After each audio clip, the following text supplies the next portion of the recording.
But when you realize that you are the one that is aware of the thoughts, now you can remain as this one. And when you realize that there are thoughts and there are silence in the mind, and that I can dwell with my attention just in the silence, and I don't need to give these thoughts any attention, wow, now I'm residing as the self, dwelling with my attention in silence, present, driving up 95. No problem, no suffering, no pain.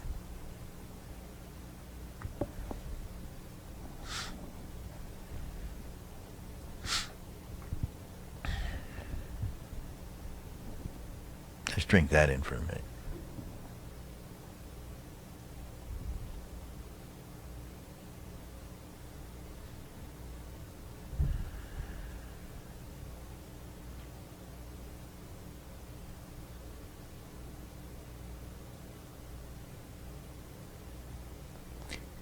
We're being waterboarded by thoughts.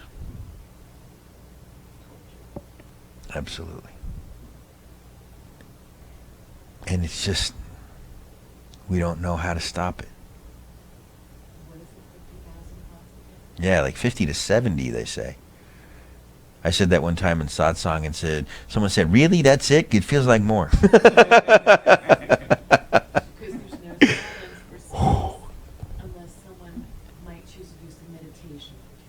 Mm-hmm. Might be the only time during the entire day they have silence and everything. And even if they do, if you don't realize that the silence is there, if you don't realize yourself as the awareness, even meditation is kind of useless. It's good to relax, but you're really not training your mind. You're really not getting used to being without thoughts. Which is, or just being used to remaining seated as the observer, Go ahead. So, I guess kind of in our, society. Uh-oh. Well, I'm trying to figure out, no, I'm trying to understand, in the past, to make myself feel better, I would try to stay busy. Keep active, keep doing stuff, keep going. Now I'm not doing that, and I'm definitely suffering more. But I think that it's important to not just, like you said, satisfy mind on mind by just keeping myself busy and keep myself distracted, really. Yes. From what's actually going on inside of me. Absolutely. And Absolutely. It's challenging because it's kind of the, I don't know, not the antithesis, but the antithesis of what you're pulled to do. What you're conditioned and what's normal in society. Yeah.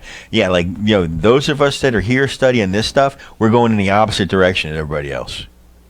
Just know that. Everybody else getting busier and busier and busier, and we're getting more still and more still and more still. And we got the hard job. It's easy to be busy. When you're busy, all you're doing is giving your attention some place to be. That's all it is. When you get busy, you bury your head in a project, your attention is focused on the project, and you get very present, whether you realize it or not, and that's why it has a soothing effect.